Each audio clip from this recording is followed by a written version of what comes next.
Already सुरू झाले आणि तुला आता इंट्रोडक्शन करायचे. Great, thank you so much. Opening सगळं झालंय. सगळं झालंय. अरे बापरे, बरेच वाजलेले दिसतात. मेला माणूस. Okay friends, good evening. Chakor भाई, very good evening and warm welcome to you. मला असं वाटतं पावसामुळे थोडंसं वातावरण शांत झालंय आणि अत्यंत हवेशीर अशा वातावरणात आपली मीटिंग सुरू होते. एरवी आकाशात ढग आले की आमची वीज जायची, तसं काही न होता लेट्स होप की this meeting will be wonderful and we all look forward to your presentation. Yes. So friends, it gives me really great pleasure to introduce Mr. Chakor Gandhi to you. Frankly, is not only a good friend, but we have been together as anxious parents of 10th standard, because his son Aditya and my son Sachit, हे दोघ जण शाळेपासून बरोबर आणि right up to MS, right up to Rochester University, they have been together. त्यामुळे we have spend lot of अँशियस moments together. आणि नंतर आदित्य परत आला भारतात त्याच्या बिझनेस साठी. Sachin continue to stay in US. आणखी एक कनेक्शन आहे. There is one more connection. We are both members of Sakal money writer group, because we have been also, he is writing regularly in Sakal in all the editions, आणि we meet on various forums. Frankly, Chakor Bhai is a extremely known personality, not only in Pune, but also all over Maharashtra. He is a business coach, entrepreneur coach, and keynote speaker, a visionary. I mean, I have great admiration for him. Frankly, आम्ही जेव्हा stock मार्केटमध्ये उमेदवारी केली त्यावेळेस मार्केटला गेल्यानंतर आम्हाला समजायचं नाही काय चाललंय. त्यामुळे एखाद्या सिनियर ब्रोकरला आम्ही जाऊन विचारायचो की भाई क्या लगता है, आणि तो सांगायचा की अरे यार कुछ पता नहीं, लेकिन अगर मार्केट ऊपर खुला तो नीचे आएगा, नीचे खुला तो ऊपर जाएगा, कभी कभी ऊपर खोल के भी ऊपर जा सकता है, कभी नीचे खोल के नीचे भी जा सकता है. असे सगळे कॉम्बिनेशन तो सांगायचा. थोडक्यात काय, मला काही माहित नाही. चकोर भाईंचं म्हणणं असं आहे की there are people who don't know what is happening around. Then there are some people who know what is happening, but they don't know what to do about it. Then there are some people who know what is happening, who know what to do about it, but they don't do it. They just fail to do it. And there is only a small group of people who know what is happening, who know what to do, and who do it. And many times with some prompting from Chakor Bhai as a business coach. His most famous line is, change before you are forced to. Change is the norm today. आणि बदल हा जीवनाचा अविभाज्य घटक आहे, आणि तो तुम्ही लवकरात लवकर आत्मसात केला पाहिजे, ही त्यांची थिअरी आहे. दुसरी एक त्यांची अत्यंत वेगळी पद्धत आहे कुठल्याही प्रश्नाची उकल करण्याची. म्हणजे आम्हाला लहानपणी मास्तर लोक सांगायचे की तुम्ही माझ्याकडे याचं उत्तर सांगा, त्याचं उत्तर सांगा, त्याचं उत्तर सांगा, असं करत वेगवेगळे प्रश्न घेऊन येतात. पण तुम्हाला प्रश्न तरी समजलेत का? चकोर भाईंचं एक्झॅक्टली हे असंच आहे. He has the deep डाईव्ह theory. So when you go to him with a problem, he will go so much deep into it and understand your problem so completely की एक नवीन दालन तुमच्या समोर उभं राहतं प्रश्नांचं आणि त्या पुढच्या उत्तरांचं. मला वाटतं तुमची उत्सुकता इथपर्यंतच ताणतो. and I'll just hand over the meeting to Chakor Bhai. I know he is going to enthrall the audience. Over to you, Chakor Bhai, please. Thank you Bhushan. आवाज येतोय बरोबर? हो येतोय, व्यवस्थित आहे. ओके. मला आज आपण इथे बोलवलं रोटरी क्लब ऑफ पुणे मेट्रोच्या या मीटिंग मध्ये. माझे अनेक झूम वेबिनार चालू आहेत. आतापर्यंत मी जवळजवळ 15 वेबिनार केले, पण रोटरी क्लबच्या किंवा कुठल्या मीटिंग मध्ये यायची माझी पहिली संधी आहे. आणि पूर्वी मी अनेक रोटरी क्लब मध्ये कार्यक्रमांसाठी गेलेलो आहे, पण झूम वर आणि रोटरी क्लबच्या मीटिंग मध्ये ही पहिलीच वेळ आहे. मला खूप आनंद होतोय रोटरी क्लब ऑफ पुणे मेट्रोच्या या झूम मीटिंग मध्ये यायला आपल्या समोर. भूषणनी मला विचारलं होतं की तुम्ही आमच्या मीटिंग मध्ये याल का, तर म्हटलं मी जरूर आनंदाने येईल.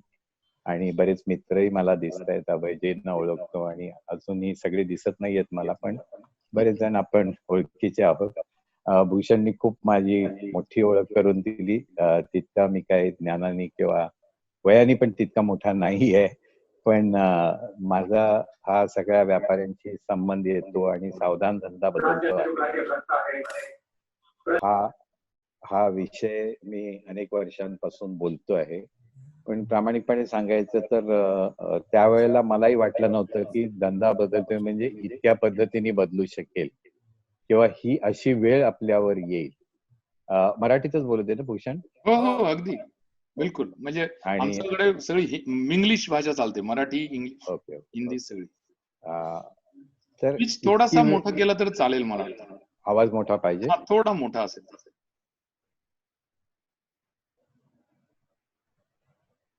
नव्हतं आणि माझ्या या विषयामध्ये रोज नवीन उदाहरणं येतात आणि इथून पुढे ज्यावेळेला बोलेन त्यावेळेला वेगळा संदर्भ असेल, वेगळी उदाहरणं असतील. मी नेहमी म्हणतोय की आताच्या दिवसात म्हणतोय की पूर्वी कसं की बीसी आणि एडी असायचं, before Christ and after death. तर आता before corona and after corona BC आणि एसी झालंय तसं. आणि सगळ्यांचे संदर्भ बदललेत. आपल्या सर्वांना माहिती आहे करोनाच्या महामारीमुळे कोविड-19 याच्याबद्दल आपण सर्व सुज्ञ आहोत. खूप वाचन चालू आहे. व्हॉट्सअप मध्ये टीव्ही लावा, पेपर उघडा, सगळीकडे त्या बातम्या आहेत आणि त्याचं ज्ञान सगळ्यांना भरपूर आहे. कुठल्या औषधांचा प्रयत्न चाललाय, कुठले वॅक्सिन, तासागणिक कुठल्या देशामध्ये काय घडतंय, किती वाढले, किती डेथ रेट आहे, वेगवेगळे ग्राफ आपण पाहतोय. तर सर्वात प्रथम असं झालं की आपण प्रथमतः मनातून घाबरलो आहोत आणि प्रचंड घाबरलो आहोत. ते चांगली गोष्ट पण आहे की आपण घाबरल्यामुळे आपण सगळी काळजी घेत आहोत. बाहेर पडताना सुद्धा आपल्याला आता भीती वाटते की आपण जायचं की नाही जायचं, याच्या जवळ हा खूप जवळ येतोय. आपल्या आपल्या माणसांबद्दल सुद्धा आपल्या मनामध्ये कुठे ना कुठेतरी थोडीशी भीती निर्माण झाली आहे आणि त्यामुळे आपण सर्वजण आपली काळजी घेत आहोत. आपल्या तब्येतीची काळजी, आपल्या कुटुंबियांची काळजी, आपल्या सोसायटीची काळजी, आपल्या गावाची काळजी, आपल्या स्टेटची काळजी, आपल्या राष्ट्राची काळजी, पूर्ण विश्वाची काळजी हे सर्वच जण घेत आहेत. आणि खरं अभिनंदन आपल्या पंतप्रधानांचं की त्यांनी ज्या पद्धतीने कंट्रोल करायचा प्रयत्न केला आहे. नाहीतर सगळं जग म्हणत होतं इतकी लोकसंख्या असलेला देश, गरिबी असलेला देश, अशिक्षित असलेली जनता, या देशाचं कसं होईल. पण या देशांनी सगळ्या देशांना एक उदाहरण दाखवून दिलं. त्याचबरोबर आपले डॉक्टर्स, नर्सेस, पोलीस फोर्स आणि जो सगळा वर्क फोर्स आहे करोना वॉरियर्स म्हणून, ते खरं तर स्वतःची चिंता न करता पुढे जाऊन आपल्या सगळ्यांसाठी खूप काम करतायत, आपल्याला सुरक्षित राहता यावं म्हणून. त्यांचंही खूप खूप अभिनंदन करावं तेवढं कौतुक थोडं आहे. आपल्यामध्ये काही डॉक्टर्सही असतील. तर हे वाचता वाचता आपण खूप बातम्या पाहिल्या, वाचल्या आणि हळूहळू एक 8-10 दिवस आपल्या मनामध्ये एक विषय दुसरा सुरू झाला की post lockdown what will happen next. म्हणजे माझ्या खरं या विषयाचं नाव आहे बिझनेस नेक्स्ट, पण तुमच्या इथं कोणी खूप क्रिएटिव्हली त्याला रेनेसायन्स हा शब्द वापरलाय. आणि याचा तो एक जगात झालेला खूप मोठा बदल होता रेनेसायन्स. तर हा बदल, आणि अजून एक उदाहरण द्यायचं झालं तर यावेळेला एक वेगळी गोष्ट घडली. आपल्या घरातली वीज गेल्यानंतर आपण बाहेर येऊन पहिला काय पाहतो, तर अख्ख्या गल्लीची वीज गेली आहे का माझी एकट्याचीच गेली. जेव्हा एकट्याचीच गेली त्यावेळेला आपल्याला चिंता जास्त होते, आपण धावपळ करतो. की आपण जेव्हा बघतो की सगळ्या गल्लीतलीच गेली आहे त्यावेळेला आपण थोडेसे निश्चिंत होतो की होईल तेव्हा सगळ्यांचंच होईल. तशी काहीशी परिस्थिती आज झाली आहे की जे काय घडलंय ते पूर्ण विश्वात घडलंय. जे काय घडलंय ते गरीब श्रीमंत भेदभाव न करता घडलंय. जे काय घडलंय ते मालक, नोकर किंवा कामगार किंवा कोणी असेल ते सर्वांनाच घडलंय. त्यामुळे कुठेतरी मनात हे आहे की जेव्हा चांगलं होईल, जेव्हा सगळ्या परिस्थिती सुधारेल, आपली पण सुधारेल आणि हे एका वेळेस सगळं हँडल होईल. सगळ्यात वाईट वाटलं असतं की आपण लॉकडाऊन मध्ये आहोत आणि दुसरे लॉकडाऊन मध्ये नाहीये, तर जास्त चिंता झाली असती. पण सुदैवाने आपण सगळेच लॉकडाऊन मध्ये आहोत, काळजी घेत आहोत. तर पाहता पाहता या बातम्या वाचता वाचता मग आपल्या मनामध्ये सुरू झालं की पोस्ट कोविड, किंवा मी त्याला म्हणतो business is changing fast, what next. तर मी वेगवेगळ्या बिझनेस ग्रुप्स मध्ये बोलतोय या विषयावर. वेगवेगळे असोसिएशन आहेत, वेगवेगळे ग्रुप्स आहेत. आम्ही आमच्या करिश्मा सोसायटीचा एक झूम अड्डा म्हणून चालू केला होता, गप्पा अड्डा. 35 दिवस आम्ही तो रोज संध्याकाळी 6 ते 7 करत होतो कार्यक्रम. जसं सोसायटीत आपण खाली भेटतो तसं भेटता यावं म्हणून खरं तर सुरू केलं होतं. आणि मग त्यात वेगवेगळे विषय, वेगवेगळे मंडळींना बोलवलं, तज्ज्ञांना बोलवलं, त्यात भूषण महाजनांना बोलवलं होतं. तर त्यांना वेळ कमी पडला आणि इतके प्रश्न आले. आणि मग त्यानंतर सुद्धा लोकांनी मग शेवटी सांगावं लागलं की तुम्ही ऑफलाईन भूषणशी बोला, त्यांच्याशी त्यांचं ज्ञान. आणि खरं सोप्या शब्दात त्यांनी इतका क्लिष्ट विषय मांडला. तर खूप त्यातनं शिकण्यासारखं होतं. परिस्थिती इतकी डायनामिक आहे, मी ज्यावेळेला म्हणतोय की बिफोर क्रायसिस आणि बिफोर करोना आणि आफ्टर करोना काही गोष्टी इकॉनॉमीमध्ये अशा घडल्या की ज्या इतिहासात कधी नोंदच नाही. ही जी परिस्थिती आली आहे, अशी परिस्थिती याच्यासारखी ची नोंदच नाहीये. म्हणजे आता भूषण जास्त सांगू शकतील, पण ऑइल नेगेटिव्ह जावं म्हणजे ऑइल उचलायला पैसे, हे कधी ऐकलेली गोष्ट नव्हती. शेअर मार्केट 42 वरनं 26,000ला गेलं आणि परत आता 31,000च्या आसपास आहे. एवढं शेअर मार्केट खाली आलेलं. त्यामध्येच टेम्पल्टन फ्रँकलिन सारखी कंपनी त्यांनी डेट मार्केटमध्ये अचानक थांबवले 6 प्रोडक्ट्स. आणि मग सरकार पण वेळोवेळी पावलं उचलतंय त्याच्यावर. कालचं सुद्धा सरकारचं पॅकेज, अजून ते पॅकेज सांगितलं एक खरं जरी असलं तरी ते कळायला अजून वेळ लागेल की नक्की कसं येईल. म्हणजे भूषणने आम्हाला खरं तर त्या विषयावर पण एकदा सांगावं की हे पॅकेज काय आणि त्याचा आम्ही लाभ कसा घेऊ शकतो. तर काही गोष्टी कधी ऐकल्या नाहीत. आणि पाहता पाहता बघा, मी गमतीने म्हणतो की हा जर विषय आपण घेतला असता, लॉकडाऊन 8 दिवसानंतर सुरू आहे आणि तुम्ही चकोर गांधींना बोलवलं असतं किंवा कोणाला बोलवलं असतं की लॉकडाऊन मध्ये काय काय होईल, तर आपण काय काय शक्कल लढवली असती, काय काय विचार केला असता. माणसांची वजनं वाढतील, माणसं चालायला विसरतील, माणसं पुन्हा घराबाहेर पडतील का, घराचं दार सापडेल का, इथपर्यंत सगळ्यांनी आपले अनुमान लावले असते की हे 2 महिन्यात काय काय होईल. तसं आता काहीसं चाललंय मार्केटमध्ये की हे होईल, ते होईल, हे बंद होईल, लोक हे जाणारच नाही, ते कुठे येणारच नाहीत, हे कायमचं बंद होईल, हे माणसांच्या स्वभावात फरक पडेल. तर या सगळ्या परिस्थितीमध्ये विषय प्रत्येकाच्या डोक्यात आला की हा लॉकडाऊन सुरू उठल्यानंतर माझ्या बिझनेसचं काय होईल किंवा मी काय करायला पाहिजे. तर चॉईस 2 आहेत की आपण दिवसभर या बातम्या ऐकाव्यात की अमेरिकेची इकॉनॉमी किती ट्रिलियननी खाली येणार आहे, 2.5 करोड जॉब गेले, इकडे हे होणार आहे, भारताची इकॉनॉमी 6% जीडीपी ग्रोथ वरनं 5चे 2.5चे मायनस. आणि हे सगळं वाचता वाचता प्रत्येकाला वाटायला लागलं किंवा करोनाच्या सुद्धा बातम्या ऐकतो त्यावेळेला आपल्याला वाटतं की हे सगळं मलाच घडणार आहे. हे मनामध्ये ज्या वेळेला यायला लागतं की हे सगळं मलाच घडणार आहे, हे इकॉनॉमी अशी होणार आहे, माझा आता धंदाच चालणार नाही, माझे 2 वर्ष जातील, माझे 1 वर्ष जातील. हे सगळं जेव्हा ऐकायला लागलो त्यावेळेला मला असं वाटलं की माझे काही विचार सगळ्यांसमोर मांडावेत. त्यातनं एक पॉझिटिव्हिटी आहे. हा काय घडलं आता, गमती तुमच्या माझ्या बाबतीत एक घडलं की आपण आज 2 महिने जवळपास आपल्या घरात बंद आहोत. आपण फॉर्मल कपडे, नाहीतर रोटरीच्या मीटिंग मध्ये सगळे फॉर्मल कपडे घालून आले असते, मी सुद्धा जॅकेट घालून आलो असतो, पण आज सगळेजण टी शर्ट, ट्रॅक पॅन्ट, 3/4 मध्येच बसलेले. 2 महिने झाले फॉर्मल कपडे वापरून. घड्याळ तर मला वाटतं की मला 2 महिने झाले असतील घड्याळ घालून. बाहेर पाकिट लागत नाही पैशाचं, कारण काय फार तर किराणा किंवा भाजीशिवाय पाकिट लागत नाही. घरी 3-3 गाड्या आहेत, पण आता आठवणी 2-3 दिवसांनी त्या गाड्या फिरवायला काढायला लागायला लागल्यात.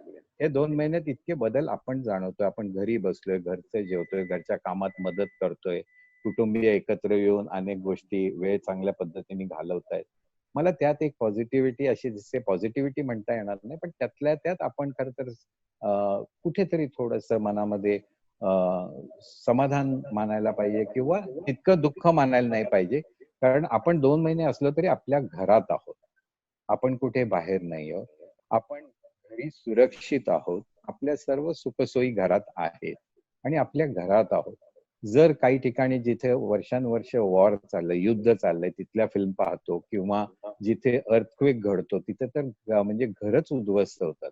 किंवा आपण पाहतो की कुठे पूर आलाय तर त्या लोकांना प्यायला पाणी सुद्धा मिळत नाही. तर ही वेळ आलेली आहे, हे संकट आहे, मान्य आहे. पण आपण जर काळजी घेतली, सुरक्षित राहिलो तर तितकासा काळ आपला इतका काही दुःखदायी किंवा क्लेशदायक झालेला नाही. तर येणाऱ्या काळामध्ये आपण काय पाहू शकतो, या बातम्या वाचून वाचून 2 चॉईस आहेत आपल्याला. एक, हे सारखं ऐकून माझंही असंच घडणार आहे, माझं सगळं बंद पडणार आहे, या बातम्यातनं कुठेतरी नकारात्मकता येईल, किंवा दुसरं त्यातनं मी काय करू शकतो. आणि खरंच माझ्या विषयाचा संदर्भ जो आहे, नाव जो मी देतो, बंदित संधी. सो या बंदीमध्ये सुद्धा आपल्याला खूप संध्या आलेल्या आहेत. त्याच्याकडे जर लक्ष गेलं, त्याच्यावर काम केलं, तर आपल्याला खूप मोठं पोटेन्शियल. आणि जेव्हा आपण म्हणतो कुठली गोष्ट जेव्हा घडते, तेव्हा फर्स्ट स्टेप इज ऍक्सेप्ट. आपण ऍक्सेप्ट केलं की ही महामारी आहे, ही अख्ख्या विश्वात आहे. दुसरं अडॅप्ट, म्हणजे या परिस्थितीला आपण 2 महिन्यात नाही झालो का हो अडॉप्ट? आपल्या घरात बसलो की नाही? आपण घरची कामं करायला लागलो की नाही? आपल्या गरजा कमी झाल्या की नाही? आपण घरात सगळ्या समाधानाने राहतोय की नाही? आपण अडॉप्ट झालो.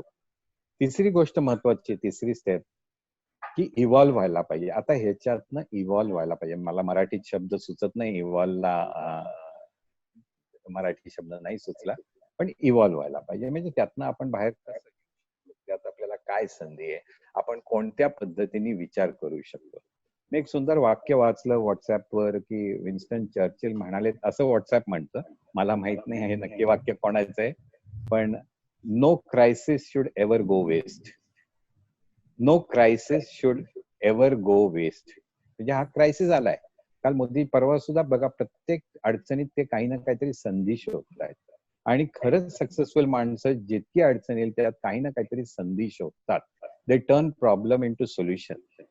Question is whether we want to focus on the problem or we want to focus on the solution. So this is the only, आपल्या हातात एकच आहे की आपण सोल्युशन हुडकायला पाहिजे, आपण त्याच्यात पॉझिटिव्हिटी आणायला पाहिजे. तर मग आपण काय करू शकतो. आणि मी सावधान धंदा बदलते ज्यावेळेला विषय बोलतो, त्यावेळेला असं अजून एक उदाहरण देतो तुम्हाला, की जेव्हा आपलं घड्याळ बंद पडतं, सेल जातो, बॅटरी जाते, त्यावेळेला आपण बॅटरी घातल्यानंतर आपण घड्याळाचे काटे पुन्हा वेळेप्रमाणे लावतो. जुन्या काट्यांप्रमाणे घड्याळ चालू करत नाही. तर आता आपण जे लॉकडाऊन मधनं बाहेर येऊ, ते काटे आपल्याला पुन्हा लावावं लागतील. सेल घातल्यानंतर काटे आपल्याला या वेळेप्रमाणे मॅच करावे लागतील. आणि हे त्यातलं जसं रिसेट करतो तसे हे रिसेट करावं लागेल. त्याच्यात पॉझिटिव्ह मानसिकता आणणं गरजेचं आहे. आणि ते शक्य आहे, ही अशक्य असं बोलत नाहीये, सहज शक्य आहे. फक्त तुम्ही कशाकडे बघता हे महत्वाचं आहे. हे एक माझं उदाहरण आहे. आता बिझनेसच्या म्हणजे मला कल्पना नाही कोण प्रोफेशनल्स आहेत, कोण बिझनेसमॅन आहे, पण हे सगळ्यांना लागू होतं. काल मी भारतातले जवळजवळ 200 होमिओपॅथिक डॉक्टरशी बोलत होतो. त्यांनी मला बोलवलं होतं वेबिनारवर, आणि त्यांना सांगितलं की केवढी संधी आहे, तुम्ही ऑनलाईन जायची, ऑनलाईन कन्सल्टिंग करायची, आणि तुम्ही पुढे कदाचित म्हणजे हे जास्त पद्धत येऊ शकेल.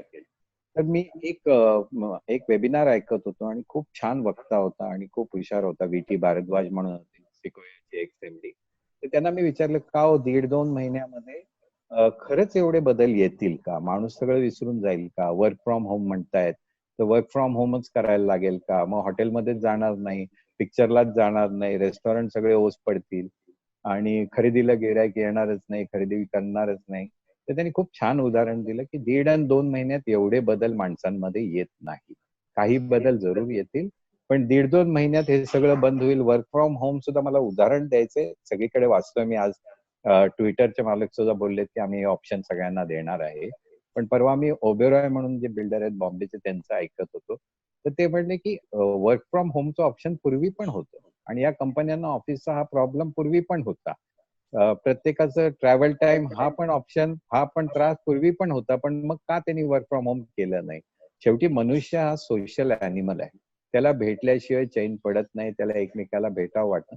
काही अंशी वर्क फ्रॉम होम, काही अंशी झूम, चांगल्या ज्या आपल्या सवय किंवा आता ज्या घडत आहेत त्यातल्या काही चालू राहतील, पण सगळंच बंद होईल आणि मनुष्य एकदम बदलून जाईल असं म्हणणं तितकंसं योग्य होणार नाही. सो मी हे सगळे बिझनेसमन म्हणतात की यावर्षी धंदा 30% कमी होईल, 40% कमी होईल. हा एक अंदाज आहे, आणि हा कोणी ठरवला? हा तुम्ही ऐकून ठरवताय. आणि मला सगळ्यात वाटतंय की तुम्ही हे मान्य करणं, आपण हे मान्य करणं की माझा बिझनेस 30% कमी होईल, 40% कमी होईल. का? कोणी ठरवलं तुमचा कमी होईल? त्यांचा कमी होईल, होणार असेल, हे अनुमान आहेत, हे अंदाज आहेत. याचा अर्थ सगळ्यांचा बिझनेस 30% कमी, माझे 2 वर्ष आयुष्यातली जाणार आहेत, हे सगळं तितकंसं खरं नाही. आणि आपल्याला त्यातनं मार्ग निश्चित काढता येईल. आता काय करायला पाहिजे हे मी सगळ्यांना सांगतो. तुम्ही सुज्ञ आहात, तुम्ही खूप वेल प्लॅन्ड आहात. पण प्रथम तर मी सगळ्यांना सांगतोय की येणाऱ्या 6 महिन्यामध्ये काय तयारी करायला पाहिजे. आणि मी असं सांगतोय की साधारण दिवसात माणसाला 70-80 हजार विचार येतात डोक्यात. आता हे विचार सगळे सुसूत्र नसतात. आपलं माइंड खूप वेव्हर होत असतं. मी त्यातला तज्ञ नाही.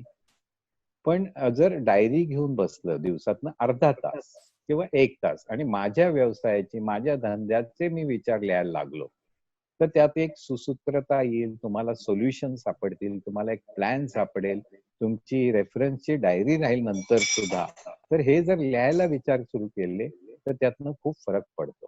सो सगळ्यात प्रथम माझा असा विचार आहे की आपल्याला येणाऱ्या 6 महिन्यात खर्च काय काय आहे जे आपल्याला करावेच लागणार आहे. आणि खर्चांमध्ये आता प्रामुख्याने पगार आहेत. सरकार म्हणते पगार द्या, पगार. आता 1.5 2 महिने लॉकडाऊन आहेत. मी सगळ्या इंडस्ट्रियलिस्टशी पण बोलतोय. सो पगार देणं अवघड आहे, पण तुम्हाला आपल्याला विचार करावा लागेल की किती लोकांचे पगार द्यायचे. आणि मला माहित नाही इथे इंडस्ट्री आणि बिझनेस कोणाकोणाचे आहेत, पण मी सुचवलं की सरकार जरी म्हणत असलं अगदी कमी पगाराचे लोक सोडली, म्हणजे मिनिमम वेजेसचे, तर बाकी सगळ्या लोकांशी बोलून बघा. त्यांना रिक्वेस्ट करा. ती तुमची टीम आहे की बाबा रे, धंदाच झालेला नाही तर पगार कुठून देणार? तुमचेही खर्च कमी झालेले, तुमचा यायचा जायचा खर्च वाचलाय, तर मग आपण लॉकडाऊन पिरियड मध्ये निम्म करू शकतो का? किंवा तुम्ही 30% कमी घेऊ शकता का? आणि धिस वर्क्स. तुम्ही बोलून बघा. कारण आज 1 महिना, 2 महिने, 3 महिने धंदा नाही झाला, व्यवसाय नाही चालला, तर तुम्हाला किती दिवस तुम्ही बसून पगार देणार आहात? आणि शेवटी कंपनी सर्वांची असते, त्यामुळे माणसंही समजून घेतात आणि ते पण तयार होतात. पण तुम्ही बोलायला पाहिजे. दुसरा खर्च आहे भाडं. आता काही लोकांना रेंटनी दुकानं, ऑफिसेस, फॅक्टऱ्या आहेत. तर तुम्ही त्या मालकाशी बोलून बघा. आता ट्रेंड आहे, मॉलवाल्यांनी सांगितलं आम्ही भाडं देणारच नाही. पीव्हीआर सिनेमांनी सांगितलं भाडं देणार नाही. आयसीआयसीआय बँकेने 650 ब्रँचेस वाल्याच्या मालकांना सांगितलं आम्ही भाडं देणार नाही. इतक्या टोकाला न जाता तुमची जर जागा भाड्याची असेल तर त्याची समजून घ्यायची आता मनस्थिती आहे. तुम्ही बोला बाबा लॉकडाऊन पिरियड मध्ये आपण निम्म निम्म करू किंवा 1 महिना मला सूट द्या. ही आत्ता वेळ आहे त्याच्याशी बोलायची आणि त्याची मानसिकता पण समजून घ्यायची वेळ आहे. आणि हे मी जे बोलतोय हे मी सगळं करतोय आणि मी तुमच्यातला बिझनेसमन एक आपल्यापैकीच आहे. त्याचबरोबर काही लोकांना भाडं घ्यायचं आहे. आता तीच परिस्थिती त्यालाही लागू आहे की तुम्ही ज्यांनी जागा तुमची भाड्याने घेतली. मी एका स्कूलला माझा बंगला दिलाय भाड्याने. सर्वात प्रथम मेल त्यांची आली होती की लॉकडाऊन मध्ये आम्ही भाडं देणार नाही आणि फोर्स मेजर लागू होतो. मी त्यांच्याशी समजुतीने बोललो की फोर्स मेजर याला एक तर लागू होत नाही, लागू असला तरी मला आणि तुम्हाला काही कोर्टात जायचं नाही. ऍक्ट ऑफ गॉड खाली येतं की नाही, फोर्स मेजर खाली येतं की नाही, याच्यावर खूप खल चालू आहे. आणि काल तर एक गव्हर्नमेंटच्या बाबतीत दिले की रेंट तुम्हाला वेवर नाही, तुम्ही पोस्टपोन करू शकता, वेवर नाही. सो मी तेव्हा जेव्हा त्यांच्याशी बोललो की मलाही खर्च आहे, शेवटी आम्ही दोघांनी समजून घेऊन लॉकडाऊन पिरियडचं निम्म निम्म भाडं करायचं ठरलं. सो तुम्ही तुमचं जागा भाड्याने दिली असेल किंवा घेतली असेल, या दोन्ही बाबतीत तुम्ही भाड्याच्या बाबतीत डिस्कशन हे जरूर करायला पाहिजे. जिथं शक्य आहे, माझं एक वाक्य आहे, जिथं पैसे द्यायचे तिथेही रडा, जिथं पैसे घ्यायचे तिथेही रडा. दोन्हीकडे प्रयत्न हा करावा लागेल.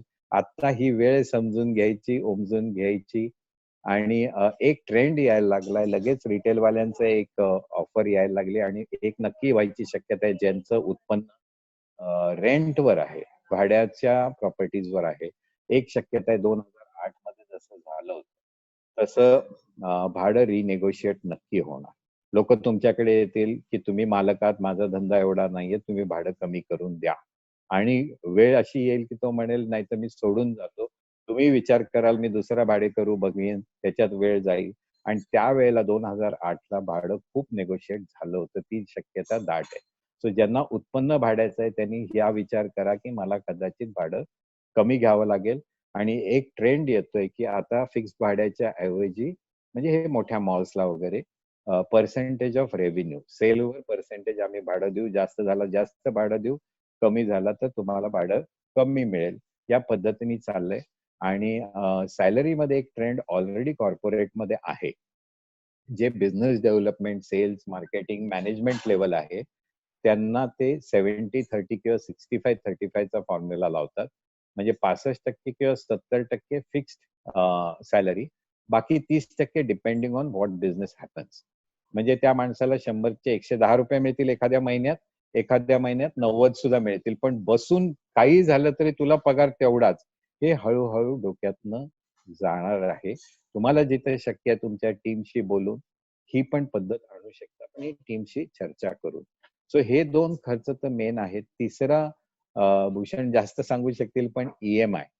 बहुतांशी लोकांना EMI असतात. सरकार म्हणते की त्याला मॉरेटोरियम दिलंय, बँका म्हणतात मॉरेटोरियम दिलंय. तर त्या दिवशी मी भूषणना फोन करून नीट समजून घेतलं याचा अर्थ काय आहे. तर मॉरेटोरियम दिलं म्हणजे त्याच्यावर जोपर्यंत तुम्ही ते फेडायची वेळ येत नाही तोपर्यंत त्याच्यावर व्याज चालू आहे. म्हणजे आपल्याला व्याज भरायचंय कारण खरंच तेवढी अडचण आहे का? माझं तर मत आहे की EMI वेळेवर भरून टाका. समजा तुम्ही 5 वर्षांनी त्या EMI चा नंबर लागणार आहे, मॉरेटोरियम आहे आणि तुमची टेन्युअर वाढली, तर तिथपर्यंत त्याच्यावर व्याज लागणार आहे. तर ते व्याज भरायचं की नाही विचार करा. शक्यतो असेल तर EMI वेळेवर भरून टाका. अजून एक विषय क्रेडिट कार्डचा, म्हणजे मला तुम्ही सगळे सुसंपन्न आहात, हा कदाचित तुम्हाला लागू पण होणार नाही, पण क्रेडिट कार्डचं पेमेंट डिले करू नका. त्याच्यावरची व्याज 26 आणि 30% आहेत. ते दिवसात लागतं त्यामुळे आपल्याला कधी लक्षात येत नाही, पण ही खूप व्याज लागणारी गोष्ट आहे. मी ज्यावेळेला म्हणलं की तुम्हाला रिएंजिनिअरिंग, म्हणजे मोठ्या कंपन्यांमध्ये रिएंजिनिअरिंग करतात, तशी ही संधी आली. भले तुम्ही घरी काम करत असाल, तुम्ही प्रोफेशनल असाल, तुमचा बिझनेस असेल, तुम्ही इंडस्ट्री असेल, तुम्ही ट्रेडर आहात, तुम्ही CA आहात, की मी ही पद्धत वर्षानुवर्षे या पद्धतीने काम करतोय, ही मी वेगळ्या पद्धतीने काम करू शकतो का? ही संधी आता आली. आपण एक कम्फर्ट झोन मध्ये चालत होतो. मी तुम्हाला प्रत्येक जण आपलं एकमेकाकडे जर गेलो तर 5 मिनिटात सांगू शकेल की चकोर तुम्ही एवढं सांगताय, तुम्ही हे या पद्धतीने का नाही करत, हे जास्त सुकर होईल. म्हणजे most obvious is not seen असं फोकस या पुस्तकात लिहिलंय, की जे अगदी सत्य आहे ते आपल्या लक्षातच येत नाही. वर्षानुवर्षे आपण तसंच करतोय. मग हे आता नवीन पद्धतीने करता येईल का? मी भाड्याच्या बाबतीत सांगतो, मी खूप लोकांना विचारतो की तुमचे ऑफिसेस कुठे आहे? बाबा तुमच्याकडे क्लायंट येते का? कस्टमर येते का? नसेल येत तर तुम्हाला एवढं भारी भाड्याची जागा जरूर आहे का? तुम्हाला बिझनेसमध्ये कॉस्ट सेंटर बघावं लागतील आणि खर्च मी कुठे कुठे कमी करू शकतो. विनाकारण खर्च आहे. लाख रुपयाची मला आत्ता परवा 2 लोकांचे फोन आले होते, की माझा बिझनेस हा आहे आणि मला महिन्याला लाख रुपये भाडं आहे. मी विचारलं तुझ्याकडे गिराईक येतं का? नाही म्हणले ऑफिस आहे आमच्याकडे, गिराईक कधी वॉक इन नसतंच. मग मी म्हटलं तुम्ही घराजवळ याच्या कमी भाड्यात जागा मिळतात का? ते म्हणले याच्यापेक्षा मोठी जागा कमी भाड्यात मिळते. मग का विचार करत नाही आपण? सो कॉस्ट सेंटर मध्ये माझं रेंट खरंच त्याचा काय उपयोग आहे का? नाहीतर मी किंवा माझी जागा आहे त्याला भाडं खूप जास्त येऊ शकतंय, पण मी वर्षानुवर्षे तिथे बसतोय आणि माझा धंद्याचा त्या जागेशी काही संबंध नाही. मग मी ती जागा भाड्याने देऊन मी बाहेर जाऊ शकतो का? तुम्हाला एक चान्स मिळालाय कम्फर्ट झोन मधनं बाहेर यायचा, नवीन विचार करायचा, या कॉस्ट सेंटरवर विचार करायचा. भूषणजी तुमचे सगळे मेंबर खूपच संपन्न आहेत, तरी पण मी माझा मुद्दा सांगतो की आता एक विषय असा आला आणि ही संधी जबरदस्त आहे. सरकारच्या प्रत्येक स्कीम मध्ये बँकांकडे लिक्विडिटी खूप वाढलेली आहे आणि तुमच्या कॉस्ट सेंटर मध्ये तुम्हाला कॉस्ट ऑफ फायनान्स खाली आणायलाच पाहिजे. आणि तुम्ही आम्हाला नेहमी सांगतात बँकेचे आमचे इतक्या वर्षाचे रिलेशन आहेत. मी वैयक्तिक कधीही मानत नाही, कारण ज्या बँकेचे तुम्ही रिलेशन समजता ना, त्यांची कुठलीही स्कीम आली ना की ते सांगतात हे नवीन ग्राहकांसाठी, तुमच्यासाठी नाही. मग कुठे राहिले रिलेशन? मोबाईल कंपन्यांचं वैशिष्ट्य बघा, नवीन प्लॅन आणतात, तुम्ही जावा, मी 20 वर्ष तुमचं कस्टमर आहे आणि मला ती स्कीम नाही, सॉरी ते नवीन कस्टमरसाठी आहे. म्हणजे काय? मग कसलं आलंय रिलेशन? आणि बँकिंग हा विषय मेरिटवर करायला पाहिजे. रिलेशन काही कामाचे नसतात. ज्या मॅनेजरशी रिलेशन असतात तो तर 2 महिन्यांनी 2 वर्षांनी कुठे असतो, दुसरीकडे असतो. एनिवे तो माझा विषय नाही.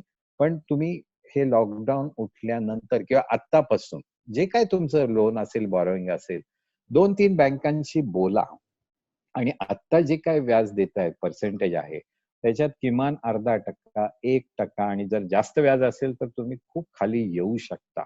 पण तुम्ही 3 बँकांशी बोला. त्यांच्याकडे लिक्विडिटी आहे आणि तुमच्यासारखे कस्टमर त्यांना पाहिजेत.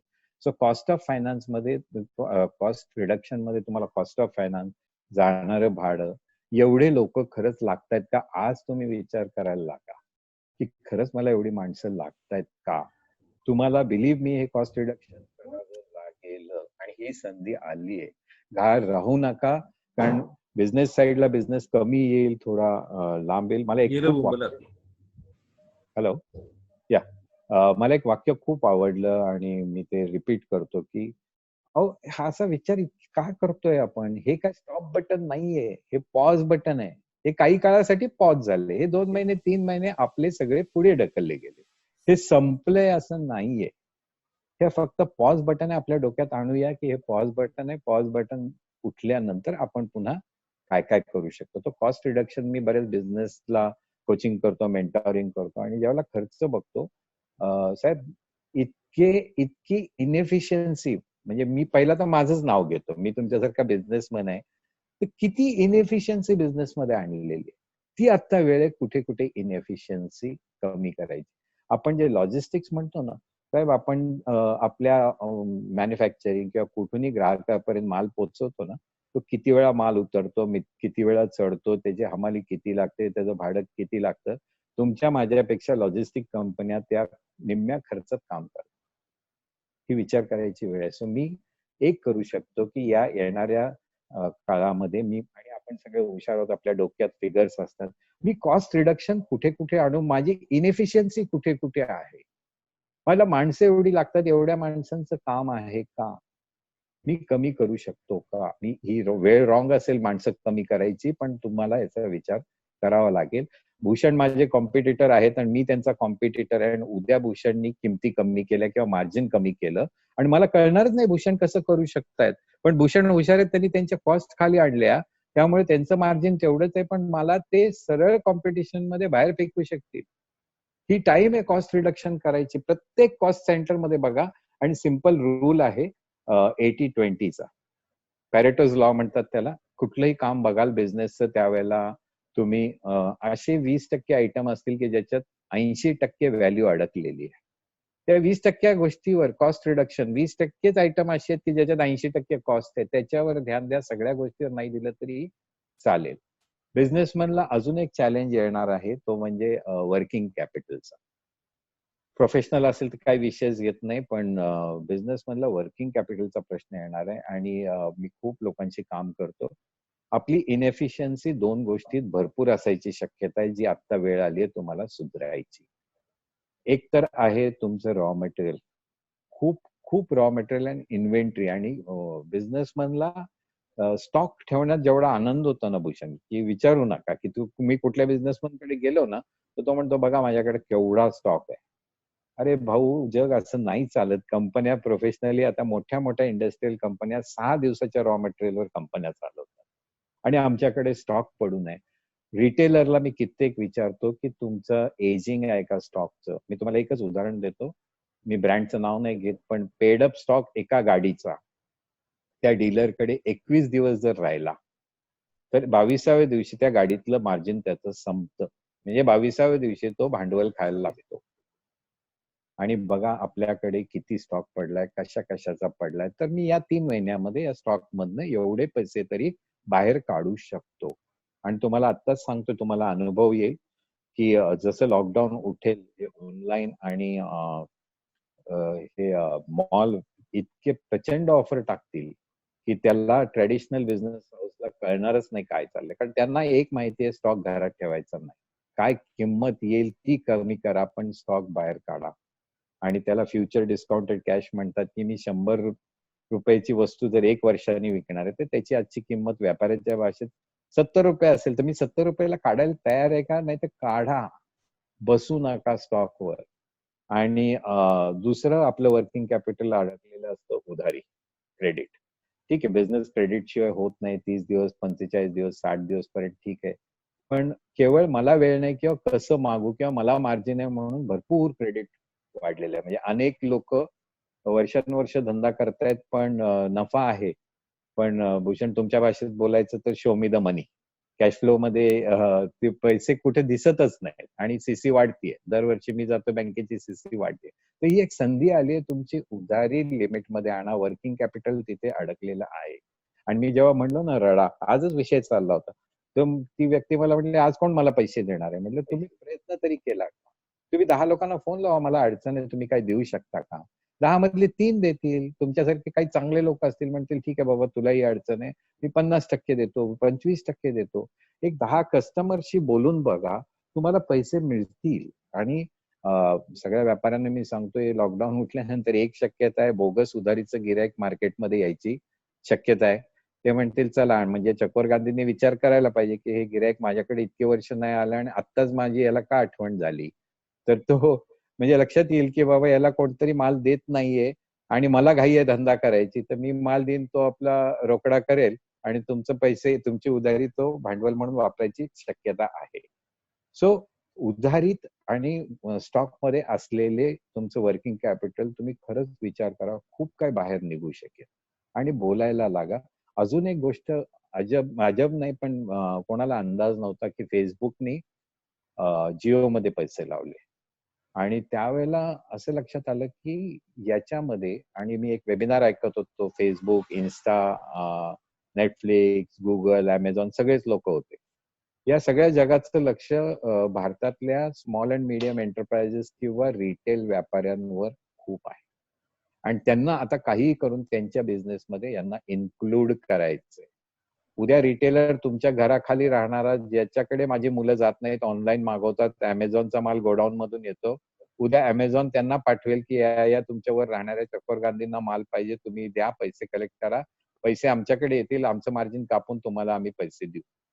सो हे रिटेल, आणि त्याच्यातला मला सांगायचा मुद्दा हा आहे की तुम्हाला आम्हाला, मी जर तुम्हाला सांगितलं की 50 कस्टमरचा मला तुम्ही डेटा द्या की बाबा हा कधी आला होता, कितीचा माल वर्षाला घेतो, याचं वय काय आहे, याचं काय आहे, वगैरे वगैरे, तर बहुतेक लोकांना सांगता येणार नाही, कारण आम्ही कस्टमरचा डेटा, कस्टमर रिलेशनशिप कधी केलेलं नाही. पण पाहता पाहता बघा, तुम्ही काय जेवता, तुम्ही कुठे बाहेर जाता, तुम्ही किती वेळ झूमवर असता, तुम्ही किती वेळ गुगलवर, हे सगळं फेसबुकच्या माध्यमातून या 2 कंपन्यांकडे फुल डेटा जाणार. म्हणजे तुम्ही इतके वर्ष केलेला धंदा, तुमच्याकडे डेटा नाही, पण या कंपन्यांकडे कस्टमरचा डेटा येणार आहे. आता जसं मी खर्चांबद्दल बोललो, आणि ह्याच्यात सगळे व्यापारी पण इन्क्लूड होणार आहेत, त्यामुळे एक गोष्ट गरज आहे सगळे. आता काल मी होमिओपॅथ डॉक्टरशी बोललो की का यांना इतके दिवस सुचलं नाही की तुम्ही ऑनलाईन अपॉइंटमेंट द्या, का त्यांच्या इथे जाऊन आम्ही 1 तास बसायचं, तो कुठला तरी टीव्ही बघायचा, ती जुनी मासिकं चाळायची का? साधी क्यू मॅनेजमेंट नाहीये का? की तुम्ही इतक्या वाजता अपॉइंटमेंट आहे, एक SMS तुम्हाला 20 मिनिटं उशीर होईल, तुम्ही अर्ध्या तासांनी या. आणि आम्ही तिथे जाऊन बसायचं, पण त्या डॉक्टरनाही सोपं आहे. आणि आता कितीतरी गोष्टी त्यांच्या झूमवर, आणि काल इंडियन मेडिकल असोसिएशनने पण परवानगी दिली ऑनलाईन कन्सल्टेशनला. सो हे इतके दिवस चाललंय, पण जर कोणी बदल आणले तर सगळ्यांना बदलावं लागेल. तर मी जसं खर्चाबद्दल बोललो, तसंच मला या 6 महिन्यामध्ये पैसे कुठून कुठून यायची शक्यता आहे. एक तर तुमची विक्री असेल, तुमची प्रॅक्टिस असेल, तुमचं येणारं भाडं असेल. तर हे ज्यावेळेला हिशोब मांडाल, त्यातनं 2 शक्यता आहेत की तुम्हाला लक्षात येईल की मला काही चिंता नाही, 6 महिने तर काही प्रॉब्लेम नाही किंवा 1 वर्ष प्रॉब्लेम नाही. तर मग तुम्हाला झोप पण शांत येईल. उगाच कधीतरी मनात विचार होतो, अरे बापरे, पुढच्या महिन्यात पगाराचं काय होईल, त्याच्या पुढच्या महिन्यात काय होईल. पण एकदा कागदावर मांडलं आणि तुम्हाला गॅरंटी आली की काही प्रॉब्लेम नाही, मला 6 महिने नाही, वर्षभर अडचण नाही, तेवढे पैसे माझ्याकडे आहेत. सेलमध्ये बाबा पहिला 1 महिना 10% सेल होईल, पुढच्या महिन्यात 40% वर येऊ, त्याच्या पुढच्या महिन्यात 50% वर येऊ, वगैरे वगैरे. दुसरं असं शक्यता आहे की तुमच्या लक्षात की 3 महिन्यांनी मला अडचण येणार आहे, जी कॅश फ्लो मध्ये करतो आपण. 3 महिन्यांनी मला अडचण येणार आहे, तर मी आता काय तयारी करू? आज जागे व्हाल, तुम्ही तयारी कराल, तर तुम्ही निश्चित 3 महिने काय 1 महिन्यात तयारी करू शकाल. पण त्याची मांडणी करून त्या दृष्टीने आपल्याला कार्य सुरू करावं लागेल. मी जे बंदित संधी म्हणतोय, त्याच्यात अजून एक गोष्ट आहे की आपण जर विचार वेगळे केले, नवीन विचारांनी तो धंदा केला. मी असं म्हणतो, धंदा म्हणजे धंदा, व्यवसाय, प्रोफेशन काही असेल, मॅन्युफॅक्चरिंग. सो असा विचार करतो की मी जर तोच धंदा, तोच व्यवसाय त्याच ग्राहकाशी तिथेच बसून त्याच स्टाईलनी त्याच प्रोडक्ट देऊन केला आणि जर मी म्हणलं की माझा धंदा वाढणार आहे तर ते साफ चूक आहे. कारण ग्राहकाची मानसिकता बदलली आहे, त्याचे विचार या 2 महिन्यात काही अंशाने बदललेले आहेत. तुम्हाला त्यांना परत आणावं लागेल, त्यांच्यापर्यंत पोहोचावं लागेल, त्यांना सांगावं लागेल की आमचं काम सुरू झालंय. तर तुम्हाला नवीन विचार आणावे लागतील. आणि आतापर्यंत कुठलाही देश असेल, कुठलीही कंपनी असेल, बहुतांशी वेळेला अडचणीतूनच नवीन उभारणी झाली आहे. खूप मोठी संधी आली आहे. तुम्ही जर प्रत्येकाने विचार केला आणि या सगळ्या बिझनेसमॅनला तर हा चॅलेंज देतो की दुनिया काही म्हणू दे, 30% धंदा कमी होईल, 40% धंदा कमी होईल. जर तुम्ही हा चॅलेंज घेतला की माझा धंदा कमी होणार नाही, किमान मी मागच्या वर्षी इतका करेन, भले माझे 3 महिने जाऊ दे, अवघड नाही. एकदा विचार हा आणा, तुम्ही हे ऍक्सेप्ट करूच नका की माझा बिझनेस कमी होणार. का? कशासाठी? मग मला जर बिझनेस तेवढाच करायचा असेल 3 महिने जाऊन, तर मला काय काय करावं लागेल? आणि याची उत्तरं तुम्ही बिझनेस करता, इतके वर्ष प्रोफेशन आहे, तर तुमच्याकडे माझ्यापेक्षा जास्त असतील. तुम्ही विचार मांडा की मला नवीन ग्राहकांपर्यंत पोहोचावं लागेल, मला नवीन मार्केटमध्ये जावं लागेल, मला काही नवीन प्रॉडक्ट इंट्रोड्यूस करावे लागतील. मी इतके दिवस बसून माल विकत होतो, मी इंटरनेटच्या माध्यमातून जाऊ शकतो का? मी नवीन टेक्नॉलॉजी आणू शकतो का? मी नेहमी म्हणतो, आता मी परवा फॅमिली बिझनेसवर बोलत होतो, सक्सेशनवर. मला वाटतं भूषण त्यावेळेला त्या वेबिनारला पण होते. एकाच घरातली 1 किंवा 2 किंवा 3 मुलं बसली आहेत किंवा नवीन मुलगा बिझनेसमध्ये येतोय. साहेब मला एक सांगायचंय की आज नाही मी म्हणत आहे, आपल्या देशामध्ये प्रचंड पोटेन्शियल आहे. प्रचंड म्हणजे प्रचंड. समुद्र आहे, तुमच्यात किती हिंमत आहे तेवढं पाणी प्या. तुमची मुलं असतील त्यांना तर जरूर हे सांगा. आणि मी उगाच म्हणत नाहीये, इंडियाची सेल्फ कन्झम्पशन स्टोरी एवढी जबरदस्त आहे. मोदीजी पण बोललेत काल. एवढी कन्झम्पशन स्टोरी आहे, हा देश इतका मोठा आहे, हा तरुणांचा देश होत चाललेला आहे ऑलरेडी. इतकी कन्झम्पशन स्टोरी आहे की या जगात, या देशात तुम्ही काहीही बनवा आणि काहीही विका. इतकं प्रचंड त्याला डिमांड आहे. ते कसं करायचं? आता नवीन सेक्टर उघडायला लागलेत, असं म्हणतायत की चायनामधनं बरेचसे उद्योग इंडियात येतील आणि इंडिया आणि आफ्रिका हे नेक्स्ट मॅन्युफॅक्चरिंग हब आहे, असं पुरं जग बोलायला लागलेलं आहे. सो संधी खूप आहेत. मला एक अशीही शक्यता असते, मी अनेक वर्ष तोच धंदा करतोय पण मला त्याच्यात पैसेही मिळत नाहीत, मला कंटाळा आलाय, तर मग का करतोय ही एक विचार करायची वेळ आली. मी दुसरं काय करू शकतो का? याचा अर्थ एकदम धंदे बदला असं म्हणत नाही. मी जेवढ्या पॉझिटिव्ह लोकांशी बोलतोय ना, आता माझा एक क्लायंट आहे, त्यांनी तो म्हणला माझं 15 दिवसात महिन्याचा सेल झालाय आणि मी आता लॉकडाऊन उठायची वाट बघतोय, मी एक्सपॅन्शन मोडमध्ये. एक मालेगावचे आमचे इंडस्ट्रियलिस्ट आहेत, त्यांचा तर कम्प्लीट प्लॅन ठरलेला आहे. लॉकडाऊन नंतर त्यांची कपॅसिटी त्यांना तिप्पट करायची, त्यांचा एक्सपोर्टचा बिझनेस आहे. मी काही एंटरप्रेन्योर्सचं पण ऐकतोय आणि त्यांना अचानक म्हणजे परदेशातून सुद्धा मागणी वाढलेली आहे. काही सेक्टर सगळेच बोलतात. आता ज्या वेळेला फिगर पाहतोय, हेल्थकेअर मध्ये अजून इंडियामध्ये विशेष काही घडलेलं नाही. हेल्थकेअर आहे, फार्मा आहे, एक्सपोर्ट्स आहेत आणि आपल्याला अशी संधी मिळाली. एक कुठेतरी मनामध्ये असं असतं की मी पुण्यात बसलोय किंवा मला नेहमी ग्रामीण भागात ज्या वेळेला लेक्चर होतात त्यावेळेला म्हणतात, नाही हो आमची बाजारपेठ लहान आहे, इथं काही विकलंच जात नाही. पण तुम्हाला एक संधी मिळाली इंटरनेटच्या माध्यमातून की तुम्ही बनवा कुठेही पण विकू शकता जगभर आणि खरंच जगभर विकू शकता. तर मग हे का नाही? मी काल डॉक्टरशी बोलत होतो, त्यावेळेला त्यांची माइंड ओपन व्हायला लागले की मी इंडिया बोलतोय, मी गावातले बोलतोय, माझ्या इथे येणारे पेशंट. अहो, वर्ड ऑफ माउथचा अर्थ बदलला आता. वर्ड ऑफ माउथ म्हणजे your visibility on the social media. आणि आता बघा प्रत्येकाचा स्क्रीन टाइम 40-50% वाढलेला आहे. तुम्ही 50% हे जास्त आयदर लॅपटॉपवर आहात, फोनवर आहात किंवा टीव्हीवर आहात. तर ही एक संधी आहे की तुम्हाला ग्राहकांपर्यंत पोहोचता येईल, तुमचा आवाज पर्यंत नेता येईल, तुमचं वैशिष्ट्य सांगता येईल. भूषणजी तुमच्यासारखीची ते इतकी गरज आहे की तुम्ही किती वेबिनार घ्याल तेवढे कमी आहेत की आम्हाला सामान्य माणसाला कळतच नाही नक्की काय करू. म्हणजे आता हा एक विषय आहे की आपल्यापैकी बहुतेक लोकांना खरं तर हा विषय असेल, माझे पैसे त्याचं काय करू. मला तर वाटत नाही तुमच्यापैकी कोणाला लोन हा विषय किंवा व्याज हा विषय असेल. आहे ते पैसे बँकेचे एफडी कमी होत चालले, इकडे डेट फंड आम्हाला कळत नाही काय होतंय. तर आज या सगळ्या विषयांची किती गरज आहे आणि तुम्ही एक एकट्याला किती लोकांना भेटू शकणार. तुम्ही या माध्यमातून अनेक लोकांना भेटू शकता, अनेक लोकांपर्यंत तुमचे विचार पोहोचवू शकता. अनेक लोकांना तुमची गरज आहे, तुमच्या प्रोडक्टची गरज आहे, तुमच्या सर्व्हिसची गरज आहे. हा नवीन विचार आणायला पाहिजे. ही एक संधी मिळाली आपल्याला विचार करायची.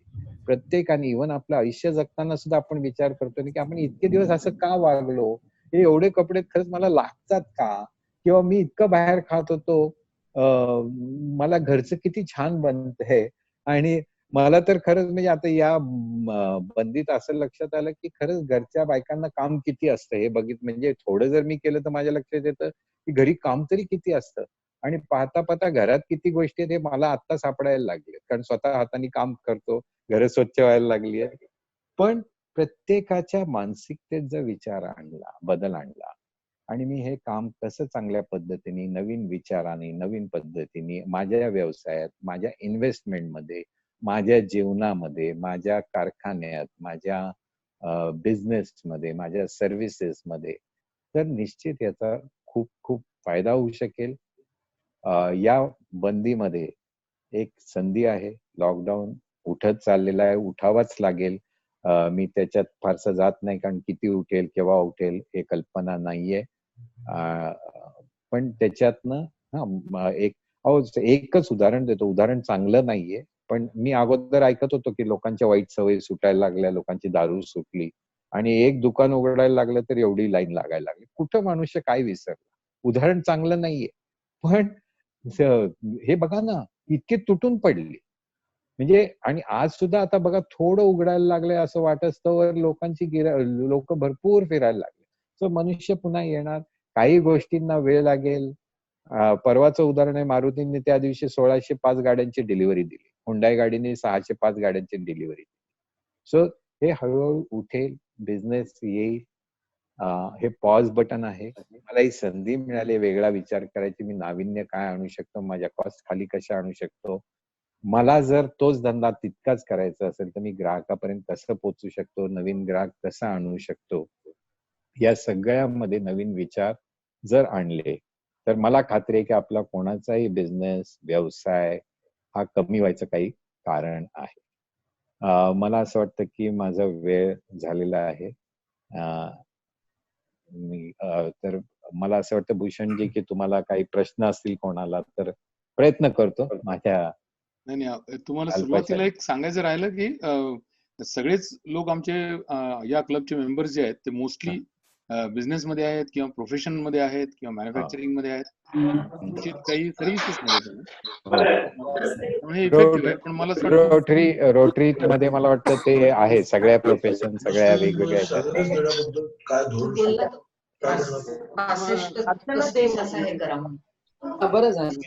कोणाला प्रश्न असतील तर म्हणजे लोकांना प्रश्न विचारता येईल.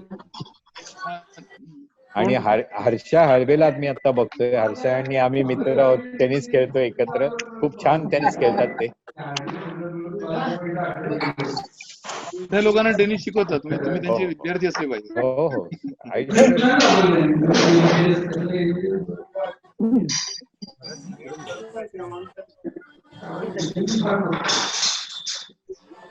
कोणीतरी एकाने प्रश्न उत्तर कोऑर्डिनेट करावे.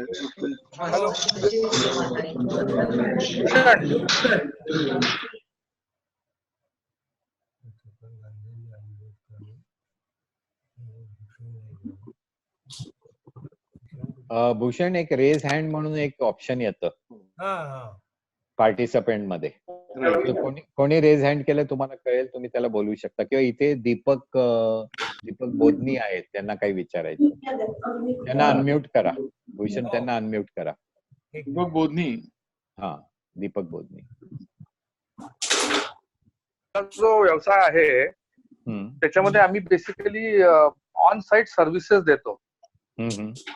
आणि मोस्टली माझं सगळं मिडल ईस्ट कंट्रीज मध्ये या सगळ्या आहेत. तर आता अशा ठिकाणी इंटरनॅशनल ट्रॅव्हल तर आता बराच वेळ लागेल त्याला. तर त्यासाठी तुम्ही काय सजेस्ट करू शकाल की आता ह्याच्यामध्ये पुढे कसं मला जाता येईल? काय सर्व्हिसेस देता तुम्ही? आम्ही ऑटोमेशनच्या सर्व्हिसेस देतो, हा हा त्यामुळे काही प्रमाणात मी थोडंसं ऑनलाईन करू शकतो, हा पण बऱ्याच ठिकाणी तिथे जाऊन मला काही हार्डवेअर इन्स्टॉल करायला लागतं आणि नंतर मग त्याचं सॉफ्टवेअर इन्स्टॉलेशन असतं. सो याच्यातला बराचसा पार्ट तुमचा ऑनलाईन व्हायला पाहिजे, हरकत नाही. म्हणजे तुम्ही टेक्निकल आहात आणि दुसरं लोकल सोर्स करून तिथल्या तिथे इथे बसून तुम्ही तिथले लोकल मॅनपॉवर सोर्स करून तिथे त्यांना सर्व्हिस द्यायचा जर प्रयत्न केला तर ती एक ओके. शक्यता आहे. पण जर सगळं तुमच्यावरच डिपेंडेंट असेल आणि तुम्ही वैयक्तिक गेल्याशिवाय जर होत नसेल तर त्याला मात्र ट्रॅव्हलिंग चालू झाल्याशिवाय फारसा पर्याय नाही. आणि ट्रॅव्हलिंग सुद्धा फार दिवस बंद राहील असं नाही, सुरू होईल, हळूहळू करावंच लागेल.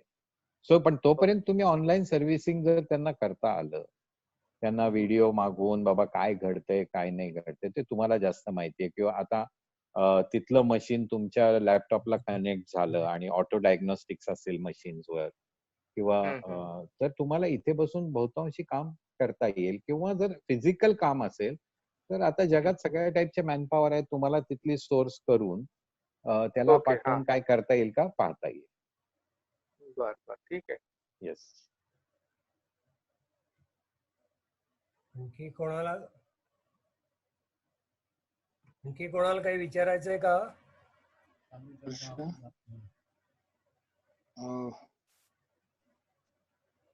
आणखी कोणाला काही प्रश्न आहेत का? हात वर करा. विवेक विवेक त्यांना अनम्यूट करावं लागेल. केलं. हा विवेक बोल. नाही, कोण विवेक कुलकर्णी? हो.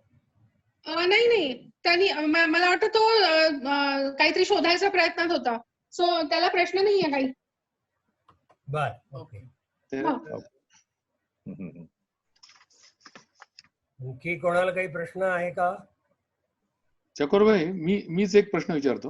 हो, आणि यांना डॉक्टर ज्योती त्यांना काही प्रश्न मला वाटतं त्यांच्या म्हणजे मोबाईलवर ते नाव आहे म्हणून मी ते नाव घेतो. बरोबर, मीच डॉक्टर ज्योती शिरोडकर.